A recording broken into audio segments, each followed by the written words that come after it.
Today we'll look at a new feature in version 25.12 with hex-dominant meshing. We can now remove small features as part of the mesh recipe with the minimum feature size. You may recognize the minimum feature size from the TET and shell mesh dialogues.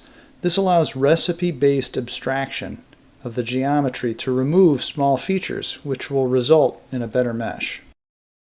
Because of the small features in this part, you can see that there's a lot more elements and not as many hex elements. So you can see 33,000 elements and 72% hex.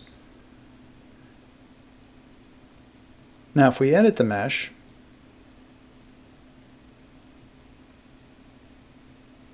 and adjust the minimum feature size, it will automatically remove those small features, which will give us a better quality mesh with fewer elements and more hex elements.